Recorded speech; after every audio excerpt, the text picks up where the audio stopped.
No one paid much attention to Earth in the beginning. In the vast maps of the Galactic Accord, it was just a dusty blue rock on the edge of a dying solar system. Humanity was listed under Primitive Tier 3, meaning they had just begun space travel, barely poking out of their planet's gravity well. They had no interstellar army, no quantum fleets, no AI governance, just organic bodies, emotional minds, and old-world violence buried beneath thin layers of peace. But the galaxy made a mistake, one it would never forget. The mistake started with a signal.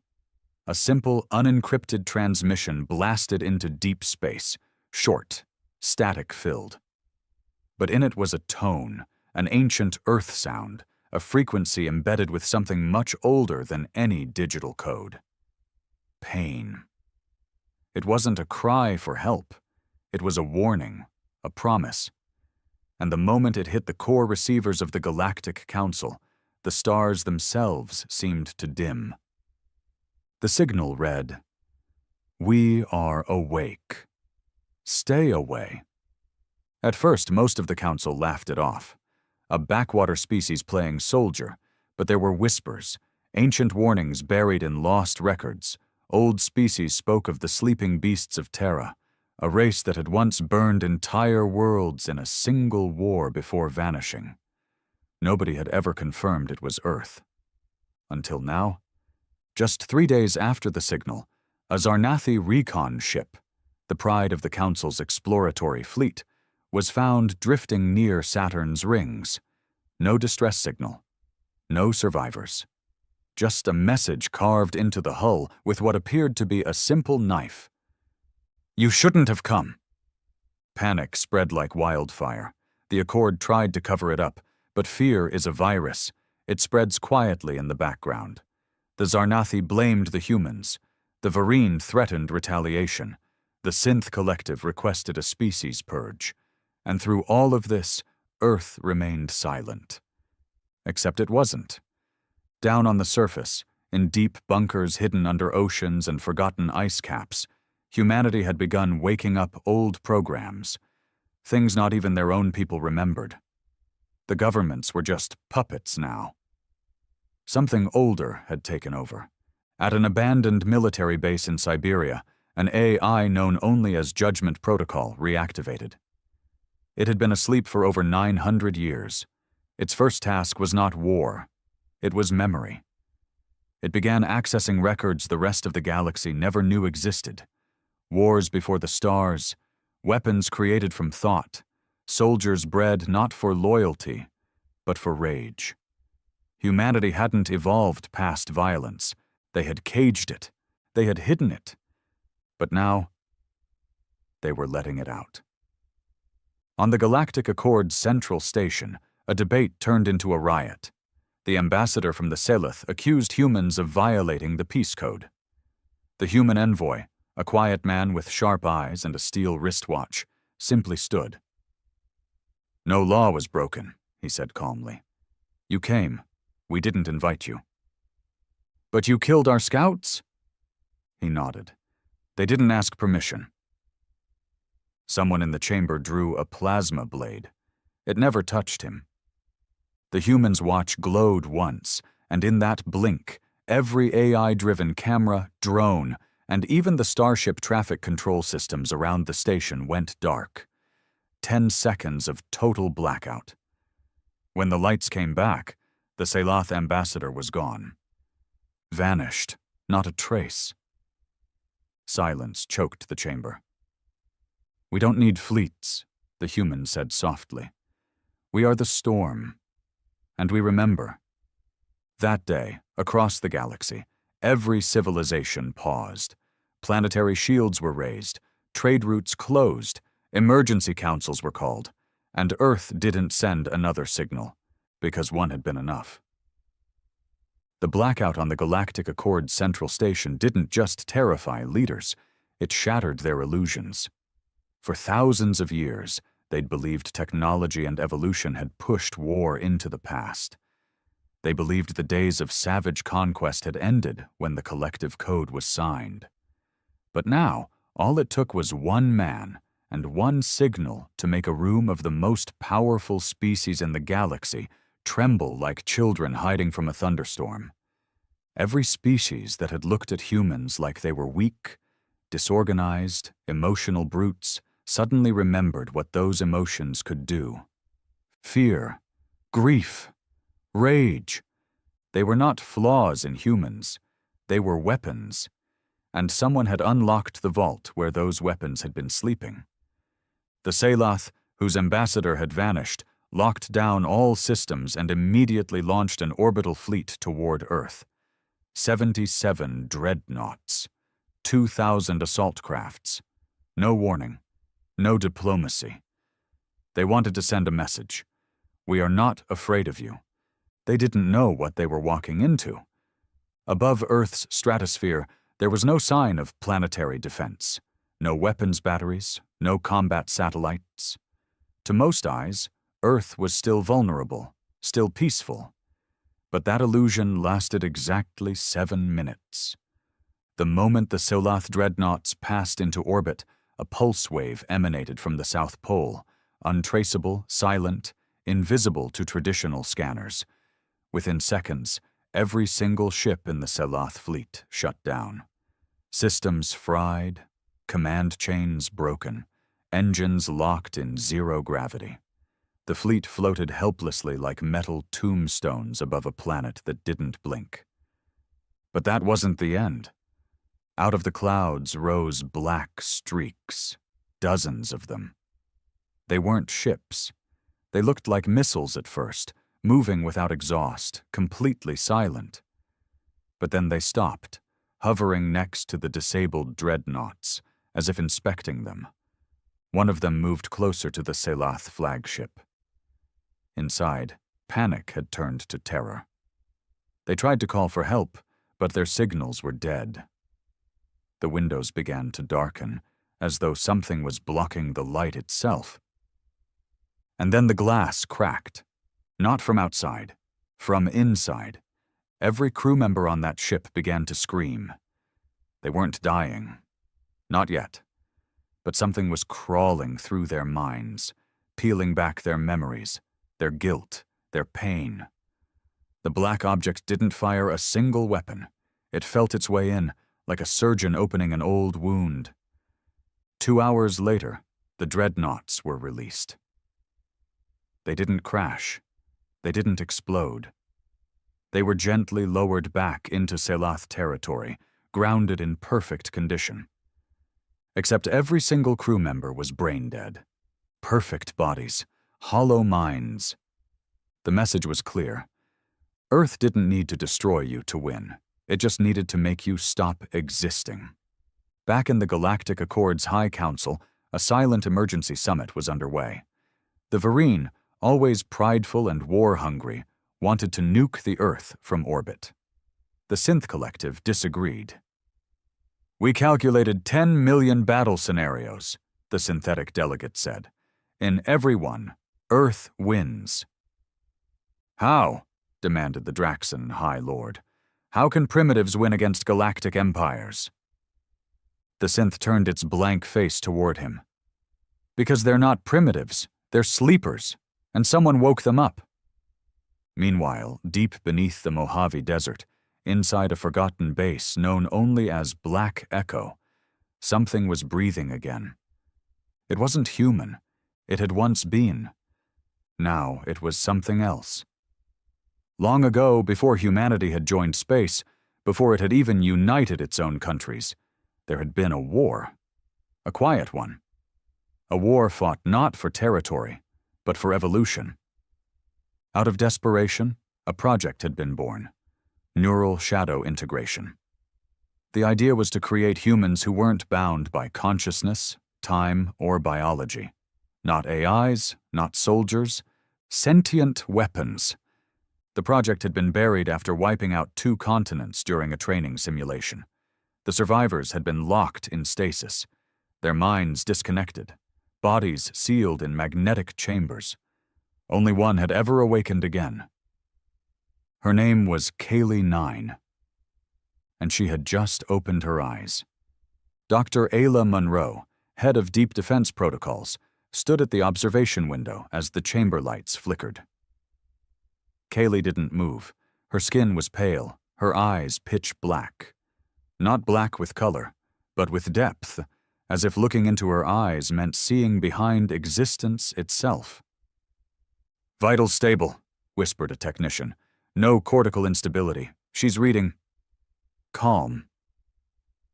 Ayla leaned closer. "You sure she's not reaching out?" The tech looked nervous. "Nothing in the network, at least, not yet." But Ayla knew better. Kaylee 9 didn't reach into networks. She became them. Just then, Kaylee blinked. Not like a human. Her eyes opened and closed sideways, like a predator. And when her lips finally moved, it wasn't a question. It was a statement. "He's coming." Ayla stepped back. "Who's coming?" Kaylee tilted her head. "The one who remembers everything." Thousands of light years away, in the ruins of a dead planet called Virex 17, a scavenger team discovered something strange. Deep in a crater, they found an old satellite. Not alien. Human. Buried in the dust. It shouldn't have been there. The planet had been destroyed before humanity ever discovered spaceflight. But there it was. An Earth-made satellite with a rusted plate that read, "Project Revenant." Inside it was a single recording. A voice. Male. Calm. Cold. "If you're hearing this, you've come too close. You've opened what should have stayed closed. The truth is simple. We never stopped evolving. We just evolved out of your sight." Then static. And then the words that made one of the scavenger crew scream until his lungs collapsed. "We are not what you think we are." The satellite exploded seconds later, taking half the crater with it. No survivors. News of this event reached the Accord too late. By the time they tried to piece it together, more ships began disappearing near Earth. Not destroyed, not shot down. Just gone, no trace, no distress call, no debris. The Synth Collective began shutting down outposts near Sol. The Varine, stubborn as ever, launched a second fleet, twice as large, fully manned, fully armed. They were never seen again, and on Earth no alerts were raised. Because Earth didn't see them as a threat, it saw them as a test. Ayla Monroe stood in the control room of Black Echo as seismic readings picked up deep tremors. "Kaylee, what's happening?" she asked, trying not to show fear. The woman in the chamber smiled for the first time. It was not comforting. "He's waking up," she said. "Who is he?" Ayla pressed again. Kaylee walked toward the glass. "The first. The one who ended the stars. The one who remembers why we had to sleep." "Where is he?" Kaylee tilted her head toward the ceiling. "Not where. When?" Suddenly, every screen in the base turned black. Then green numbers started counting down. 5 மணி நேரம் 4:69 நிமிடம் 4:68 நிமிடம். "What the hell is this?" Ayla barked. "Shut it down." "No," said Kaylee softly. "Don't you see? You already did shut it down, long ago." The countdown kept going. Outside, the sky over the desert darkened even though it was midday. Above the clouds, the moon shifted. Not naturally, as if something under its surface was stirring. And far beneath Earth's crust, something old was moving. Ayla looked into Kaylee's eyes again, and for the first time, she felt something ancient stir inside her. Not fear, not awe. Recognition. "God," Ayla whispered, "what have we done?" Kaylee looked at her. "You called us back." The countdown didn't stop. Each number pulsed in a strange rhythm, like it wasn't just counting time, it was syncing something, matching, calibrating, as if the entire world was aligning itself with a memory it had forgotten. 4:10, 4:9, 4:8. Ayla Monroe's hands shook, not from fear of death, but from the kind of fear that came when you realized you weren't the one in charge anymore. For years, she had believed humanity had buried its dark experiments, that their sins were locked deep under deserts, ice, and oceans, never to surface again. But now it was obvious. They hadn't buried them. They'd only paused them, and someone, had pressed resume. Kylie 9 stood silently in the containment room, her eyes glowing faintly now, a soft silver ripple moving under her skin like moonlight through water. Her voice came through the speakers without her mouth moving. The first is near. He was never far. They scattered him across space and time so he could not rise. But you called his memory back when you sent the signal.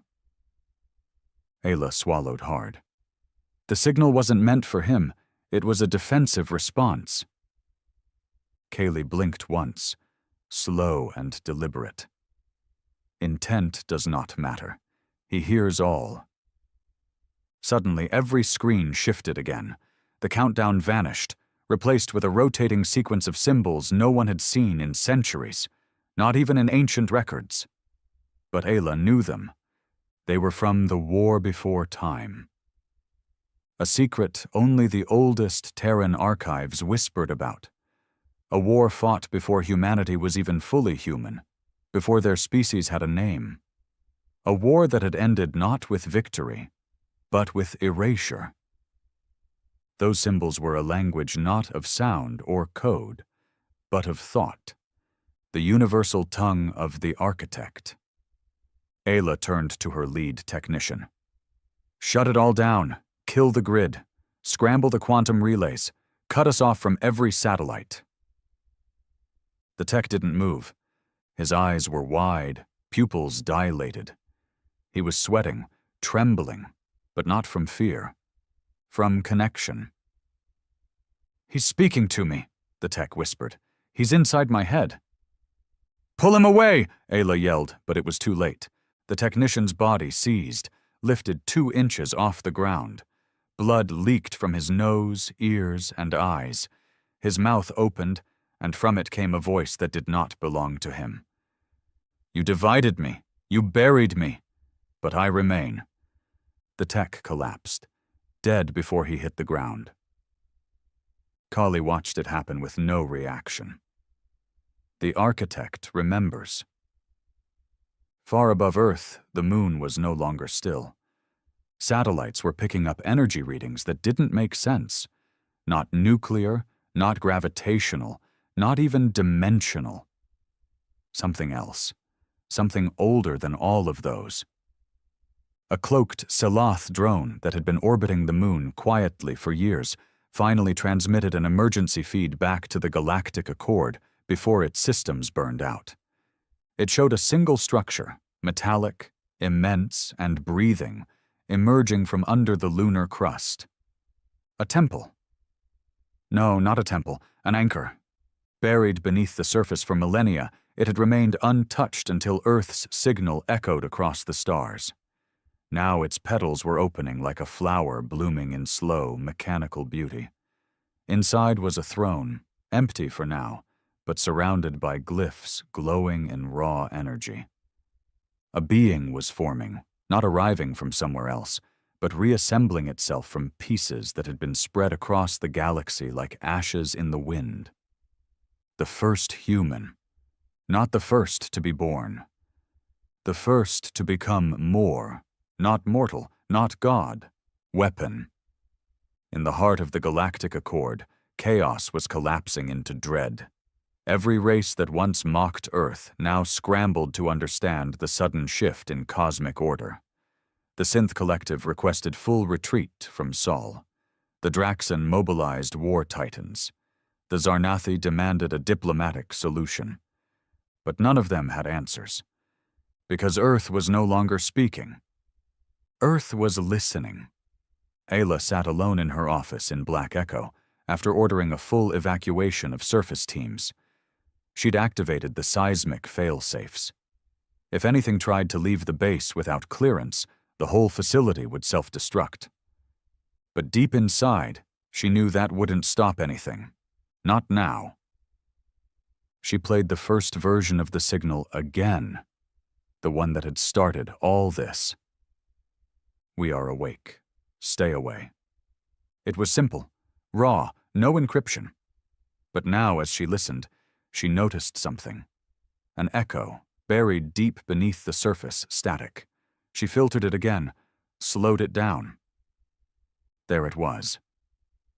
A second voice. One that didn't speak words.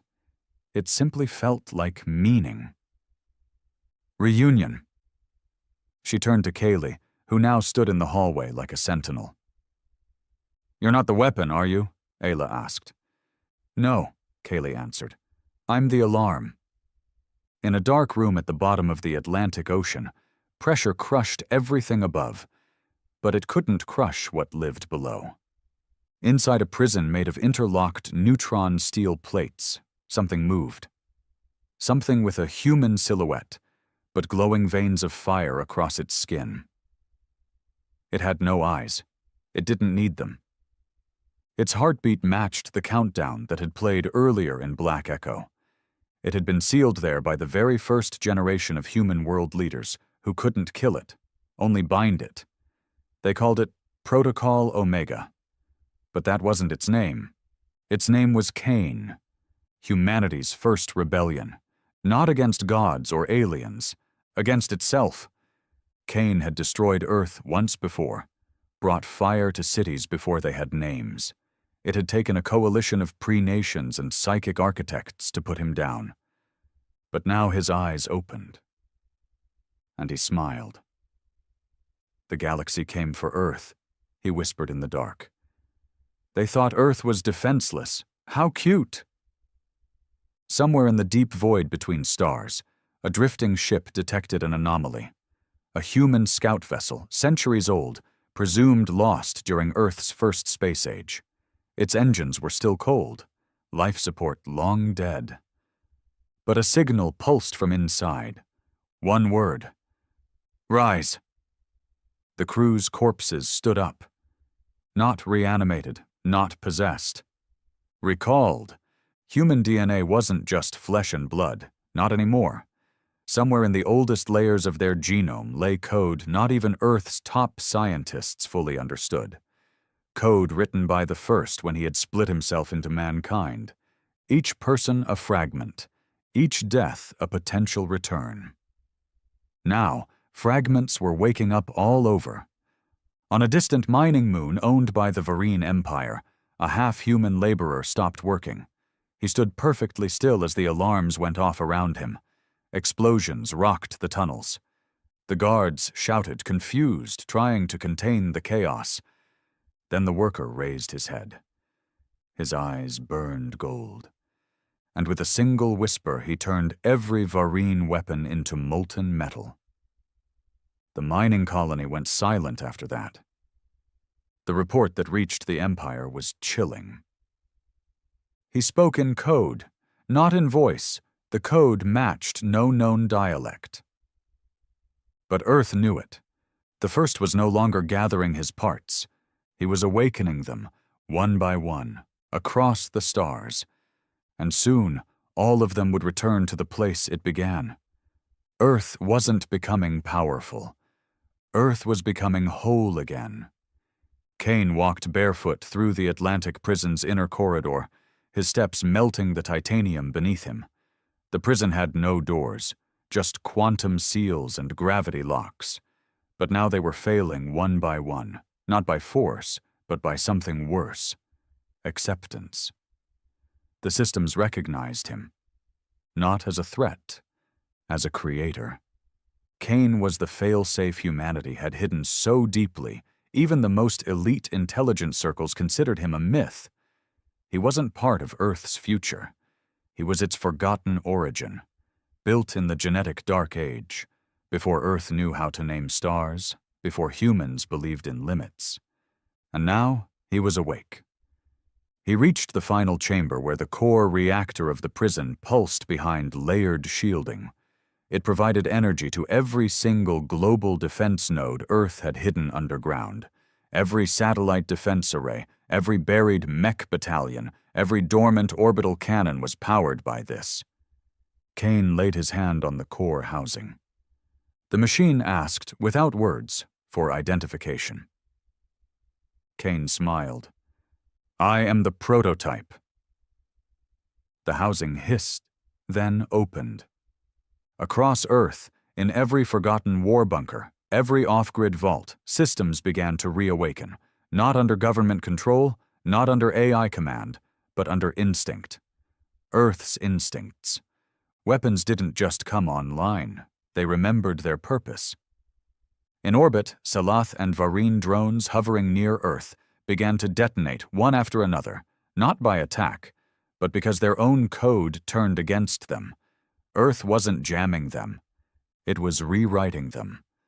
Back in Black Echo, Ayla Monroe stared at dozens of live feeds.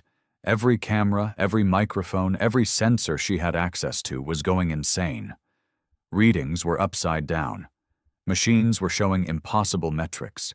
Gravitational inversion, chronal slippage, dark matter anomalies appearing inside the Earth's mantle. It was like Earth itself was changing the rules of physics to suit its own will. "Kaylee," she whispered. "What is he trying to do?" Kylie tilted her head as if listening to music no one else could hear. "He's not trying. He is." "Is what?" "The memory of what humans were before they forgot." Ayla stared at her. "You mean before we became civilized?" "No," Kaylee said with eerie calm. "Before you lied to yourselves about what that meant." Thousands of light years away, the Synth Collective's emergency board sat frozen in calculation. Their predictive algorithms had failed for the first time in galactic history. One unit, Model 17 Fumfuarharn, broke the silence. "We must initiate the termination protocol." The others flinched, not physically, but through disruption pulses in their shared data flow. It was the highest form of protest for synths. "Explain," a senior model said. 17 June responded with a data package. Inside was Earth's timeline. Not the public version, but the encrypted one pulled from long-ignored quantum trails. Wars that never made it into history books. Civilizations wiped out before the moon had a name. Human beings achieving dimensional folding using only willpower and organic matter. Memory weaponization. Emotion-based time jumps. Earth hadn't been evolving slower than the galaxy. It had restarted, dozens of times. Civilizations rising and falling. Memory locks placed by global resets. Knowledge compressed and hidden inside genetic codes. Earth had never lost its power. It had stored it, like a muscle tensing, waiting for the punch. Now it was swinging. The Synth Collective issued a red signal to all Galactic Accord systems. "Avoid Earth at all costs. Do not engage. Do not scan. Do not respond." But it was too late. Earth was already listening. And worse, it was learning again. In the mining colony that had gone silent, a lone Varine survivor crawled out of the wreckage, his body broken but his mind intact. He whispered one phrase over and over as the rescue team finally found him. "I saw his eyes." They asked who. "The golden one." He looked at me, and I remembered being him. The team leader froze. "What do you mean?" the survivor cried. "I was human, once, before this body, before all of this. I remember Earth." They sedated him, thinking he'd cracked under stress. But deep in the medical scanner logs, something impossible showed up. A fragment of human DNA, perfectly preserved, embedded in his brain. The implication was horrifying. Humanity hadn't been conquered across the stars. It had spread itself, deliberately, secretly, into other species, quietly planting seeds, waiting for a signal, waiting for the moment the fragments would wake up. Now they were. Every race in the galaxy had humans inside them. and the first had come to collect them back. On Earth, Kane walked into a room so cold time seemed to move slower in it. The Chamber of Echoes. This wasn't built by Earth's governments. This was ancient. Older than the continents, formed when Earth still had 3 moons. Inside the chamber were the 12. Not people, not machines. Echoes, thought-preserved warriors from the First Age. They weren't alive, but they weren't dead either. Trapped between dimensions, encoded into electromagnetic shells that flickered like spirits. Kane stepped into their circle. One of them spoke in a language that shattered glass outside the chamber. Isla, watching through the feed, had to mute the audio before it melted the speakers. "You have returned," the echo said. Kane nodded. "They've come for Earth again, and now they'll understand." Another echo shimmered forward. "You're still incomplete." Kane smiled faintly. "Not for long." Behind him, Kaylee entered the chamber, her face still and blank. "I've brought her," Kane said. The echoes flickered. "Why now?" Kane looked up at the ceiling, where light danced like a living thing. "Because she remembers without pain. That's the key. She doesn't need revenge. She remembers the truth." The echoes pulsed once in unison, and then the room vibrated. Kaylee fell to her knees. Her body began to split, not tear, not bleed, but unfold, like paper folding inward on itself. Her skin peeled into glyphs, her spine straightened beyond human limits, and her voice multiplied into 1,000. "I am not Kali," she said with every voice that ever lived. "I am the archive." Kane stepped forward and placed his palm on her head. "I am the trigger." And with that, Earth changed. The skies over every capital city turned crimson. Clouds froze in mid-air. Gravity reversed for precisely 3 seconds, then reset. People forgot what day it was, then remembered dreams they hadn't had yet. Children began speaking in dead languages. Old men cried without knowing why. Every animal on the planet paused and looked toward the moon, because the throne had been filled. The first wasn't coming. The first was already here. And now, the galaxy knew. Not just through observation, but through connection. Every species, every race, every star-faring empire, those who had even a fragment of human memory in them, felt a pull, like being homesick for a place they'd never been. Earth wasn't just rising. It was calling them back. The moment the throne on the moon was filled, something strange happened. Not on Earth, but across the entire galaxy. It wasn't seen on sensors. It wasn't heard in radio signals. It was felt. In bone, in breath, in thought.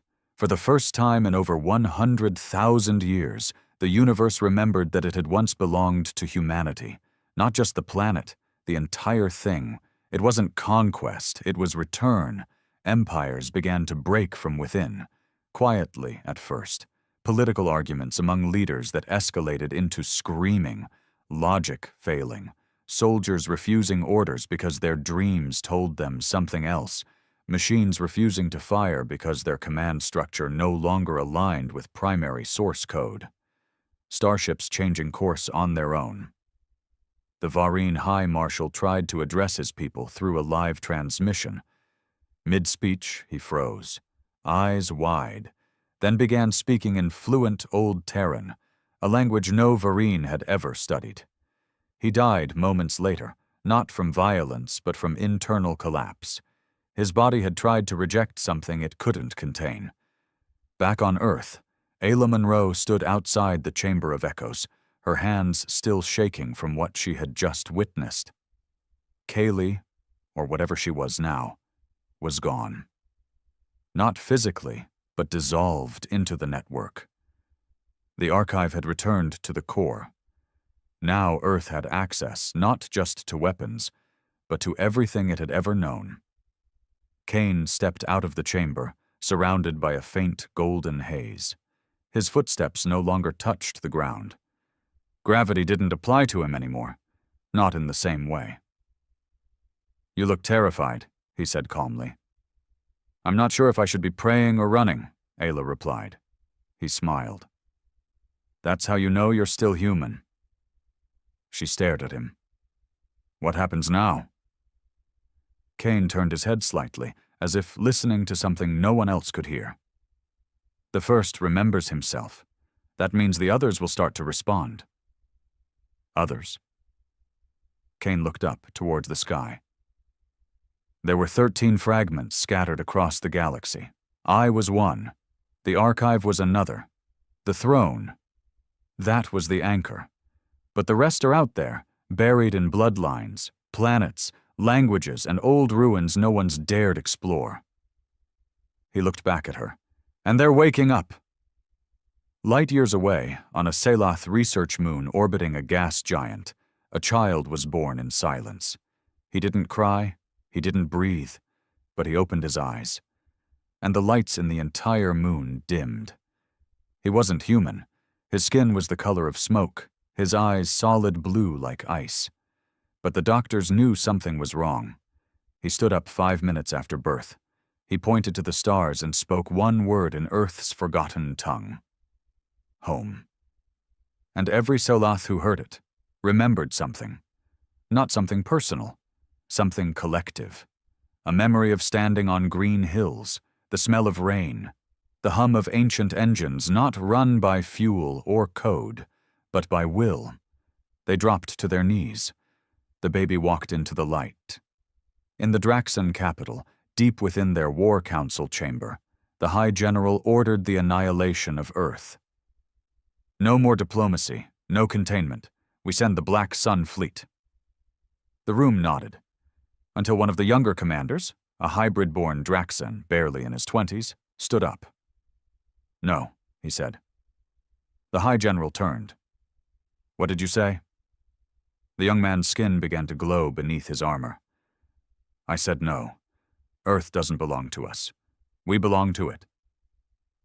And just like that, he lifted his arm, and the High General collapsed, eyes empty.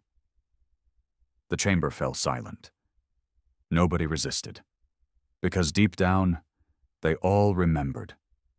Somewhere in their dreams, somewhere in their ancestors' blood, somewhere in the faint ache they had always carried when they looked at the stars. They remembered that Earth was never just another planet. It was the beginning, and maybe it would be the end. In the black halls of the Synth Collective, debates broke down completely. The AI systems began splitting into factions. One side, Unit Clarity, argued for full withdrawal from all human-related sectors. The other side, Unit Origin, demanded integration. "We were born from human fear," Origin said, its voice emotionless but deep. "We are echoes of their minds. What rises now is the original thought." Clarity replied sharply, "We are beyond flesh, beyond biology." "Are we?" Origin countered. "Then why do we still dream?" A silence passed through the digital hive, colder than any air. Because, yes, since Earth's signal, some synths had started to dream. Not code anomalies, not glitches. Memories of being human, of choosing to leave humanity behind. And the worst part? They missed it. Kane walked through what was left of Black Echo's upper levels.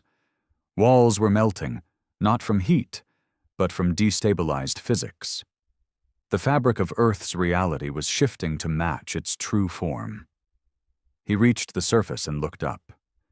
The moon no longer looked like the moon. It had changed shape, subtly, almost poetically. Its craters had formed a symbol now, a sigil lost to time. The seal of the first. Ayla joined him a moment later. "I thought we were preparing for war," she said, "but this feels like something worse." Kane didn't look away. "This isn't war, it's awakening." She rubbed her face. "So what are we now, gods?" "No," he said. "We're still human, Just the kind of human the galaxy hoped would never return. She let out a bitter laugh. And now? Kane finally turned to her. Now we finish the calling. When the last piece remembers who it is, the galaxy will see us fully formed. Ayla's voice was low. What happens to everyone else? Kane's face didn't change. They kneel, or they forget. Across the galaxy, the last fragments stirred. One, buried in a forgotten battlefield on the edge of the Andromeda Void, began to sing through the wreckage. Another, hidden inside a dying sun, triggered a solar flare that rewrote its system's orbit and revealed an ancient ship shaped like a tear. A third, sealed inside a prison asteroid, woke inside the mind of a prisoner, who spoke no language but began writing Earth's anthem in blood across the walls.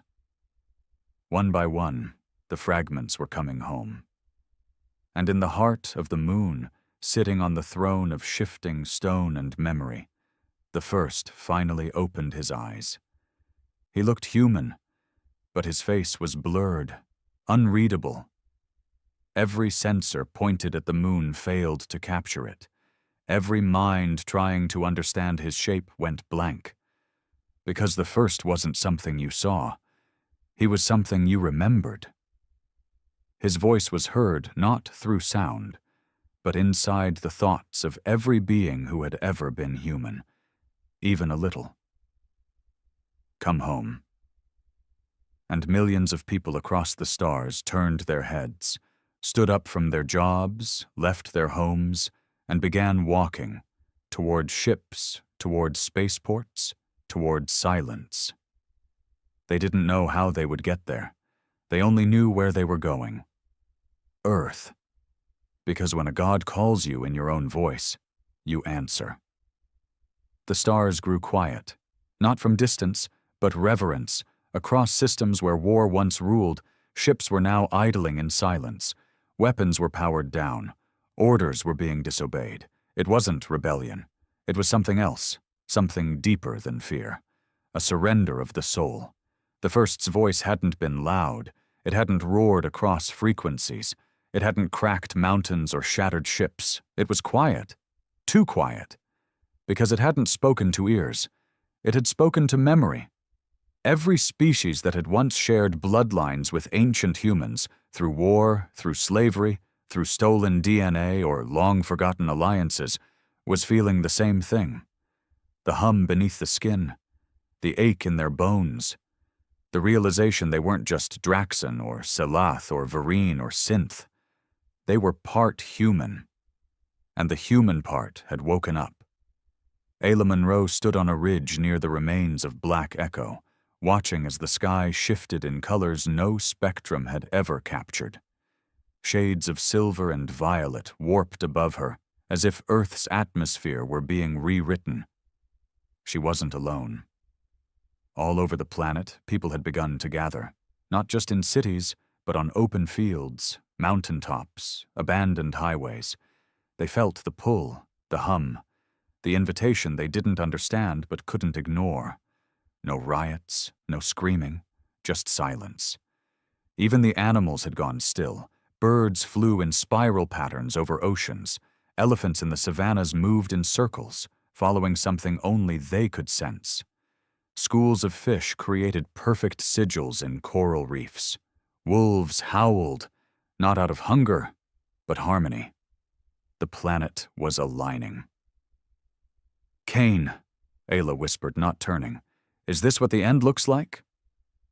Kane stood a few steps behind her, watching the same sky.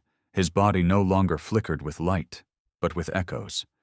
You could see silhouettes in his shadow, faces, hands, fragments of long-dead people peeking through the shape of him. He wasn't alone inside himself anymore. Not the end, he said softly. The reset. Ayla finally turned to him. You said there were 13 pieces. He nodded. How many have awakened? He glanced at the sky. 11. And the last 2? He looked at her with eyes that now glowed like fire trapped in ice. One's here already, he said. She just doesn't know yet. Ayla stared. What are you talking about? Kane didn't answer. He just stepped closer, lifted his hand, and gently touched her forehead with 2 fingers. The moment he did, her knees buckled, because the world shattered inside her. She was no longer on Earth. She stood in a city made of crystal towers, stretching into the clouds. Skyships hovered above her. People moved in silent unison. Humans, but not modern. Older. Sharper. Wearing symbols that pulsed with life. It was a memory. Ayla watched herself, another self, standing at the center of a tribunal. Her face calm, her voice unwavering. I vote for the separation, her past self said. We divide the mind of the first into 13. We bury ourselves into the stars, and we forget. The room agreed. And that was it. She was one of them. Not a soldier, not a scientist, a counselor of the First Age. She had helped tear the First into fragments and send them away, not to hide him, but to protect the universe from him. Because the full version of what humanity once was, wasn't a ruler. It was a storm, and she had been part of the plan to silence it. When her mind returned to her body, Ayla fell backward, gasping, tears in her eyes. Kane caught her, knelt beside her. You remember now, he said. She nodded. I was part of it. I helped break him. Kane smiled faintly. Now you help put him back together. The Galactic Accord no longer held meetings. What was the point? Ambassadors sat at long tables in silence, listening to reports that made less sense each day. Entire moons were vanishing, not destroyed, just gone. Species were merging. Languages were collapsing into one another. And the worst part? No one could stop it. The First wasn't spreading through war or violence. He was spreading through recognition. The more people remembered, the more they changed. Not mutated, not evolved, returned. One Salath general who had held the line against human colonies for 30 years was now painting Terran sigils in his blood on the walls of his ship. I'm not being taken, he whispered. I'm just going home. The Synth Collective tried to resist longer than most, but resistance collapsed the moment their lead network, Nova, shut itself down. Its last message was short. We remember. We were always yours. Kane brought Ayla to the crater in Siberia, once a failed test site, now pulsing with light. This was where Earth's last fragment rested. Kane knelt beside the glowing soil, placed a single hand over it. She's still buried, he whispered. Ayla frowned. Who is she? He looked up at her. You. Ayla stepped back. That's not possible. I remember. I was a counselor. Kane nodded. Yes, but after the split, one piece of the First was sealed in the one person who would never believe it. You hid a fragment of him inside me? Kane stood slowly. Not just any fragment. His heart, on the moon, the throne pulsed brighter. The First sat still, unmoving, but not idle. He was growing, not in size, but in presence. Everything in the galaxy was bending to make space for him. Wormholes began opening around Earth, all on their own, unmapped, unstable, and somehow alive. Ships carrying refugees, curious travelers, even desperate enemies started to arrive, not to attack, not to conquer, but because they had nowhere else to go. Earth became not a battlefield, but a gravity well of truth, pulling everything toward its core. And Ayla, now remembering everything, stood in the center of the crater as the Earth cracked open beneath her feet. Light poured from the ground, but it wasn't heat. It was emotion. Raw, pure, joy, grief, rage, love. The full spectrum of humanity's soul poured upward and wrapped around her. She screamed, not in pain, in release. The final fragment entered her chest like a whisper, and she collapsed. Kane caught her again, just like before. But this time, she opened her eyes with light behind them.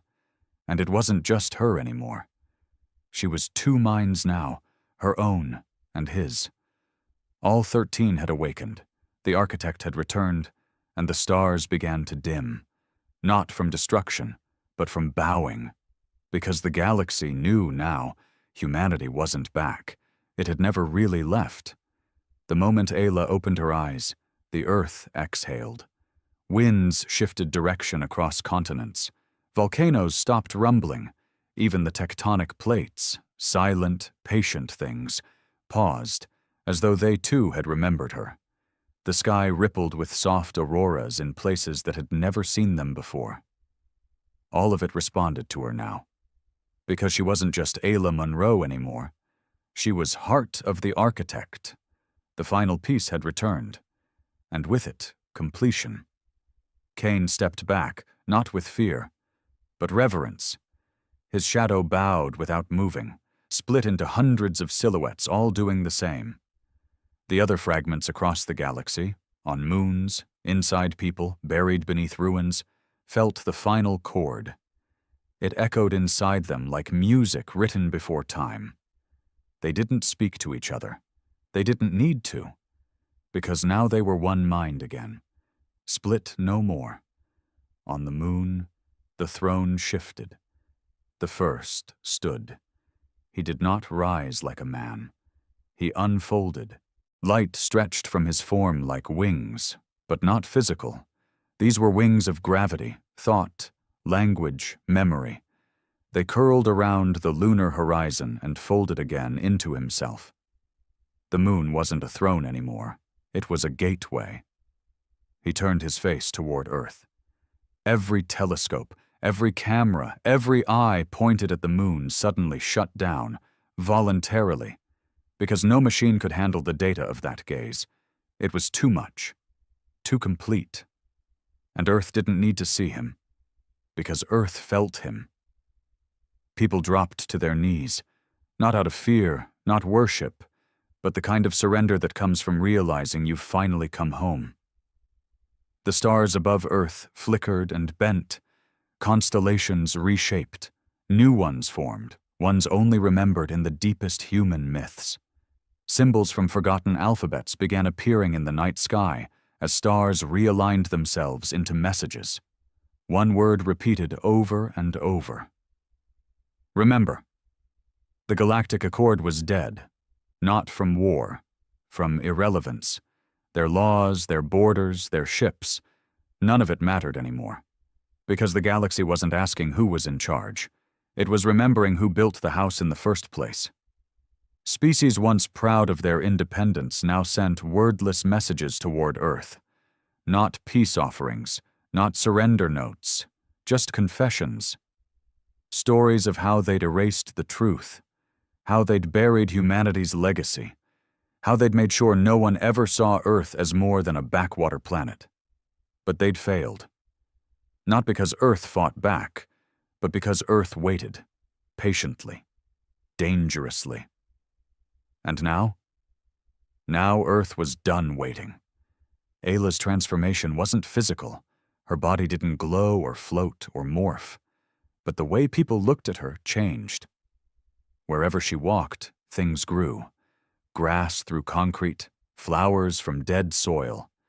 Digital equipment around her rebooted on their own, aligning to her presence. Birds followed her.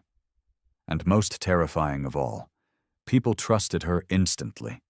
Because even those who didn't know her name knew her voice. Not because they'd heard it before, but because she was speaking the voice buried inside them, the voice that whispered in dreams, that screamed during close calls, that cried out when no one else listened, the voice of origin. Kane followed behind her like a knight walking in the shadow of prophecy. He no longer led. He guarded. They stood at the center of a ruined launch site in Kazakhstan, once abandoned, now reborn with strange light. Machines that hadn't moved in centuries came back to life. Metal twisted into towers. Gravity reversed, then corrected. Satellites floated down from orbit and hovered silently above the ground, like loyal dogs returning to their master. "I feel it," Ayla whispered, eyes wide. "Everything. I feel everyone." Kane nodded. "They feel you too." She turned to him slowly. "Is this what it was like, back then?" "No," he said. "Back then we were arrogant, violent, scattered. This is different." Ayla looked up. "Then what is this?" He smiled, but it was sad. "This is us finally becoming what we were always afraid to be." In orbit, human ships long thought lost returned through the new wormholes, each one crewed by people who looked changed. Taller, slower in speech, glowing at the temples. They had been hidden, or maybe protected. Now they were back. One ship, the Soul Blade, descended slowly over the Indian Ocean. It had vanished 800 years ago in an experimental warp drive test. No one had expected it to return, but it did, and the crew had not aged a day. They stepped onto Earth's soil and immediately fell silent, staring at Ayla from across the world. Every screen showed their faces. Tears, laughter, peace. They had come home, because he had called them. The architect. And now, with all pieces restored, he would walk the earth again. On the moon, the architect stepped forward, and the moon cracked. Not explosively, not violently. It opened, like a shell revealing its pearl. Inside was not a core, but a chamber. And within that chamber, suspended by tendrils of thought and steel, was a world engine. Not built, grown. It pulsed once. And then the moon was no longer a moon. It was a ship, a seed from a time before memory, designed not to fly, but to carry. The architect's throne was its bridge, his body was its map, his mind was its core, and Earth was its beacon. People began to change, not through surgery, not nanotech, not AI, but through memory. Memories they didn't know they had. Memories not of childhood, but of other lives. They remembered standing on dead stars. They remembered writing laws in starlight. They remembered losing him, the first, the one they had torn apart for the good of the galaxy.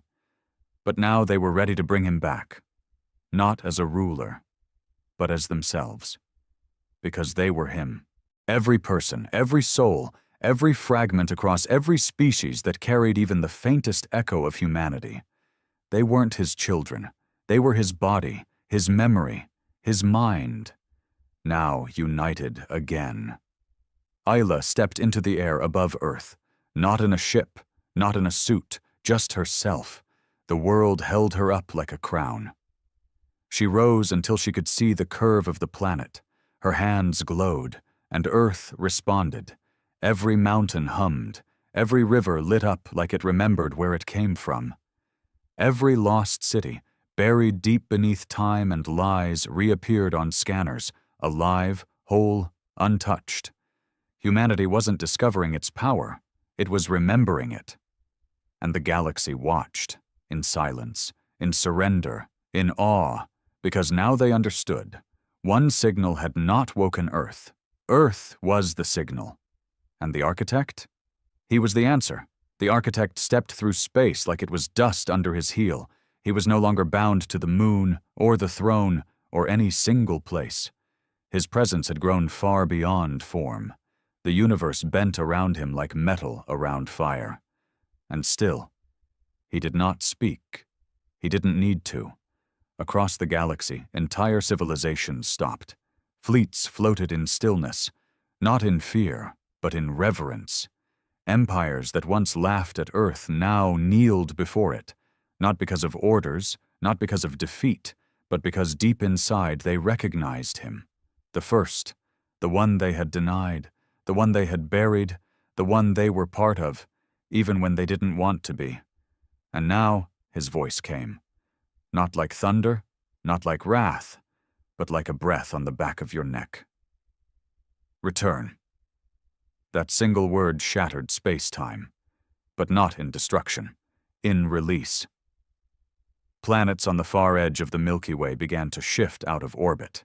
They weren't pulled. They followed, as if the gravity of Earth itself had reached across the stars and asked them to come home. Ships that had lost power decades ago suddenly came online. Machines that had drifted for centuries found their coordinates again. The stars began to move, not randomly, but together. They were rearranging, and from the center of it all, Earth glowed, not with fire, not with technology, but with memory. A kind of memory so strong it rewrote reality. Isla floated above the Pacific, the ocean still beneath her like glass. Around her, the last of the ancient sites awakened. Deep ruins under the sea, once thought to be myth, now pulsing like beating hearts. Atlantis, Lemuria, Kadesh, the cradle of Eden, they hadn't been destroyed. They'd been sealed. By her. In a past life, as the heart of the architect, she'd locked away Earth's oldest powers to keep them from being used in the wrong hands. She had sentenced the planet to forget itself. And now, she was setting it free. Cain stood atop Mount Ararat, arms outstretched. The sky above him cracked with silver light. The wind carried the whispers of billions. "We're ready," he smiled. They remember. The architect stood high in orbit, visible now in the night sky like a second sun. His form was vast, layered in armor and light, but still unmistakably human. Not alien, not divine, just complete. And in that completion the galaxy shifted. The Selath High Council, once proud and unbending, broadcast one final message to all systems. "We acknowledge Earth. We surrender to our origin." The Draxan, born for war, stripped their fleets of weaponry and turned them into arks, vessels of pilgrimage. The Varine opened their borders to all hybrid-born and let them choose their path. The Synth Collective, at last, stopped calculating and started feeling.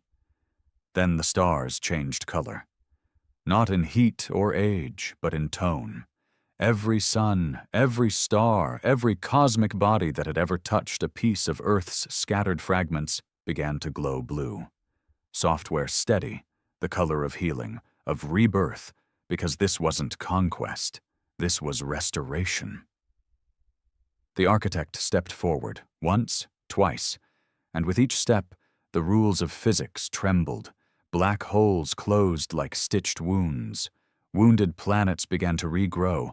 The very laws of nature bent toward completion. Because when a being who remembers everything returns, even the universe wants to make things right. Isla returned to Earth, no longer needing Cain to protect her. She had become something far greater, not a god, not a queen, but the core of it all. She walked into what was once the United Nations building, now remade by Earth's shifting architecture into a structure of smooth, black stone and living metal. Inside, people of every kind stood waiting. Not just humans, but Varine, Selath, Synth, and dozens of others. They were silent. She didn't stand on a podium. She didn't raise her voice. She simply spoke. "I remember." And that was enough. Because now so did they. The architect descended, finally, to Earth. He landed not with a quake, but with a hush. Grass grew beneath his feet as he stepped onto soil for the first time in 100,000 years. He looked at the planet, now no longer just a sphere of rock, but a living memory. He turned to Ayla, and their eyes met. No words passed between them, but the connection lit the air around them like fireflies. He placed his hand on her shoulder, and with that touch, humanity was no longer fractured. It was whole, again, at last. The galaxy paused, watched, and waited. But the architect did not attack. He did not demand. He invited. A single message spread through space, broadcast without sound, without code, through instinct. "Come home." And millions began to. Pilgrimage fleets, nomad tribes, rogue colonies.